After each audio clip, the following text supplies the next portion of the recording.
And now I want to bring in Refath Bari for more on this. And we know Ref is a student at Brown University.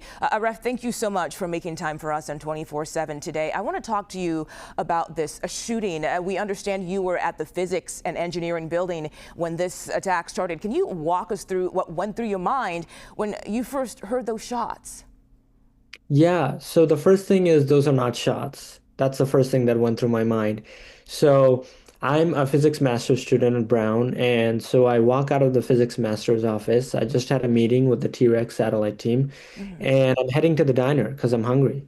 And so I start walking down these steps of stairs that lead to the main commons area of Yeah. Barrison Hall. And there's about 100 kids studying in that commons area, but there's no one in the lobby.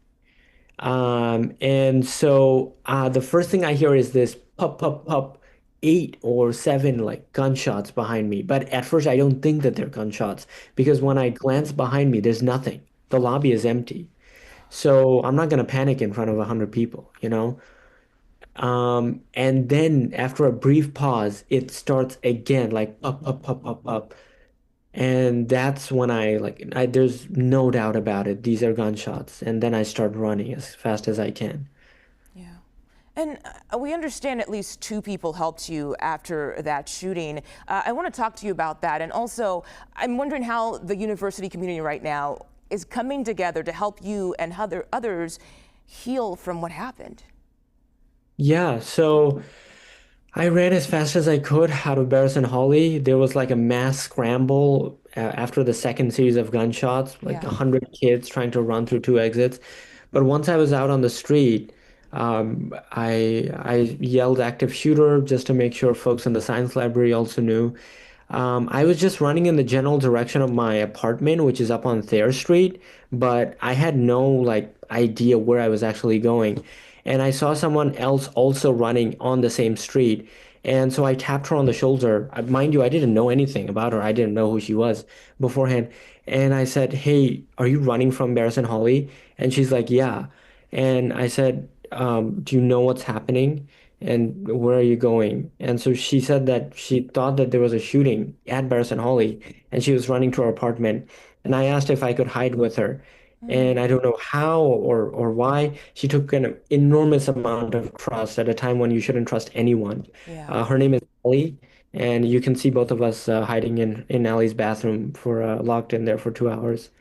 Yeah, Yeah, so glad she was willing to do that because, as you said, that's a time where everyone's afraid and you don't know who to trust. But she allowed you yeah. to come in, so glad to hear that.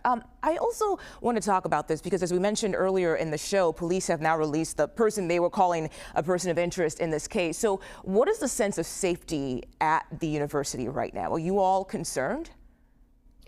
It's an inevitable sense of concern, right? You have an active shooter who entered a classroom. Like the guy was apparently literally feet behind me in room 160, and I've been in that classroom so many times, Mm, and to know that, he's still out there is it's obviously anxiety inducing, but also at the same time, Brown has put forth an enormous amount of resources and is doing all that it can to support the student body. So, like, just from my PI, Professor Keith, we received resources from the psychological center, from the counseling center.